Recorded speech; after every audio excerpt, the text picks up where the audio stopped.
You know, it's funny how we always say learn something new every day, right? Mm-hmm. But it turns out our brains are actually designed to do just that.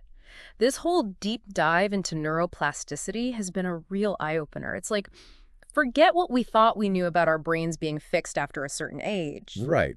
It's not like we thought that old, you can't teach an old dog new tricks saying. Yeah. Totally outdated. Our brains are constantly changing, adapting, rewiring themselves based on our experiences. Right. That's neuroplasticity in a nutshell. Mm-hmm. Your brain's just incredible in its ability to change and reorganize itself throughout your life. Yeah. So that's like every time I try to learn something new, like, I don't know, that guitar riff I've always wanted to learn, Mm-hmm. my brain's actually changing because of that. Exactly. Mm. Think about it like this. Your brain is like this network of paths. Mm. And every time you have a thought or you do something or you have some kind of new experience, Mm. it's like you're walking down one of those paths. I like that. Yeah. And the more you walk down a certain path, the more defined it gets. Like imagine you're, paving a road. Okay, so like my morning coffee routine, that's a super highway in my brain at this point. Exactly. You've got it. That's the power of habit. They really are like superhighways in your brain. But then when you decide to learn something new, like that guitar riff, Yeah. you're essentially trying to create a new path. Oh, I see. And those new neural pathways, they don't start out as superhighways, unfortunately. They're more like those bumpy dirt roads you see. Yeah, a lot of construction. Exactly. Lots of construction. It takes time, effort, and, practice. Yeah. It takes repetition to really pave those roads, to make them smoother, easier for your brain to travel along. That's so cool. So it's really about consistency then. Like when I'm trying to learn something new, I'm basically laying down the asphalt one step at a time. That's a great way to put it. You're literally changing the physical structure of your brain. And this incredible ability to rewire. It's not just about learning new things either. It's essential for recovering from setbacks, too. Like, think about people who've had strokes. Yeah, one of the articles you sent me talked about how their brains can sometimes reroute themselves around damaged areas. It's amazing how people can regain function they thought they'd lost. It really is amazing. It's a real testament to the brain's resilience. Yeah. This ability to adapt, even when faced with serious challenges. Okay, so our brains are capable of some pretty amazing things. But how do we actually use this knowledge? What are some things people can do to, I don't know, like boost their brain power and make the most of this neuroplasticity thing? Well, there are actually a lot of simple things you can do in your everyday life to, kind of give your brain a workout. And one that comes to mind is mindfulness meditation. Mindfulness, isn't that just like a relaxation technique? It is relaxing, but it's so much more than that. There's actually a lot of research showing that mindfulness meditation can actually increase gray matter in the brain, especially in areas that are involved with attention, memory, even emotional regulation. Wow, so it's like a workout for my brain. I like the sound of that. What else you got? Well, remember those neural pathways we were talking about? Yeah, the brain roads. Right. Challenging yourself with new and complex activities, that's like building entirely new roads in your brain. Okay. Learning a new language, learning to play an instrument, even doing puzzles, it all stimulates the creation of new connections, strengthens those pathways. So that thing I've always wanted to learn but thought, nah, it's too late for me. My brain is actually saying, bring it on. Exactly. Never too late. Your brain is ready for that challenge. And there's another thing that's really good for your brain, and that's exercise. Exercise. Figured you'd say that. It's not just about physical health, though. Think of it like superfood for your brain. Brain food. Okay, I'm listening. When you exercise, it increases blood flow, which delivers oxygen and nutrients to your brain cells. It also stimulates the production of BDNF, which is a protein that helps your brain cells grow. Brain fertilizer. I love it. So we've got mindfulness, challenging ourselves, exercise. This is starting to feel like a solid plan. Anything else to add to this brain-boosting toolkit? Well, this one might surprise you, but something as simple as cultivating a more positive mindset can actually reshape your brain as well.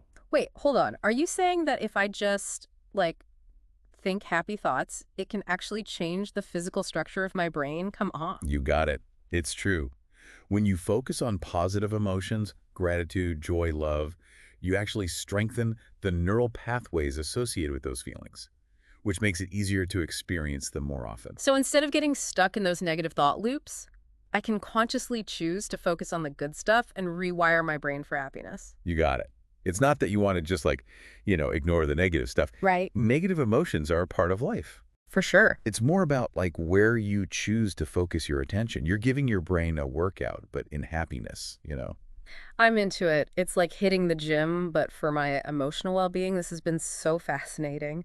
But I do have to ask, where is all of this research headed? Like, what's the future of neuroplasticity look like? It's pretty exciting stuff, honestly. Scientists Yeah. are making such incredible discoveries all the time. Like they're finding new ways to harness this power of neuroplasticity Yeah. to treat all sorts of neurological conditions. This is where things get really futuristic, right? Like brain-computer interfaces, treatments for Alzheimer's, that kind of thing. Exactly. We're talking about things that used to seem like science fiction. Like, imagine a world where someone with paralysis can control a prosthetic limb just with their thoughts. That's the power of brain-computer interfaces. And it all comes back to the brain's ability to adapt and form those new connections. That's amazing.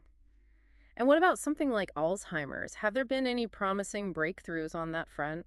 There definitely have. There's some really interesting research happening right now exploring how targeted brain stimulation could potentially slow down, maybe even reverse, the cognitive decline that's associated with Alzheimer's. So you're saying that one day we might be able to treat these conditions that seem, I don't know, incurable now by basically rewiring the brain. That's the idea. It's about strengthening those neural connections, improving memory function. It's really cutting-edge stuff. It's pretty mind-blowing when you think about it. It really is. Yeah. And it's not just about treating diseases either.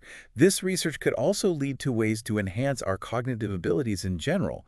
Like imagine boosting your creativity, your problem-solving skills, your emotional intelligence. So neuroplasticity isn't just about overcoming limitations. It's about, like, our potential as humans. Exactly. It's about understanding that our brains aren't these static things. They're constantly changing, evolving, and we have more influence over that process than we might realize. Yeah. You know, this deep dive has really shifted my perspective. I'm starting to see my brain less like this, like, rigid machine and more like, A living, breathing ecosystem. yes, an ecosystem that's adaptable, that's growing, that's just bursting with potential. I like that.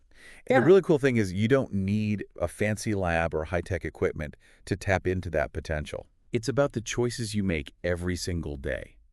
Things like mindfulness, challenging yourself, Yeah. and cultivating that positive mindset. It's like we've been handed this instruction manual for our own brains. Yeah. You just have to learn how to read it. And you know what? You're already doing it. Every time you learn something new, pick up a new skill, have a new experience, you're shaping your brain. This whole deep dive has just been this incredible reminder that our brains are capable of so much more than we often give them credit for. I completely agree. It's been great exploring this with you. This has been awesome. And for anyone listening, we hope this deep dive has, maybe sparked your curiosity about your own brain. Yeah, definitely. Because honestly, this whole thing about neuroplasticity just shows us that we're capable of so much more than we think. And it's not just about, like, acing a test or something. It's about realizing your full potential. Like, who knows what you'll be capable of a year from now, 5 years, 10 years, if you keep, feeding your brain, challenging yourself. Absolutely. So to sum it all up, keep learning, keep growing, Yeah. and never underestimate that amazing brain of yours. Well said. Until next time.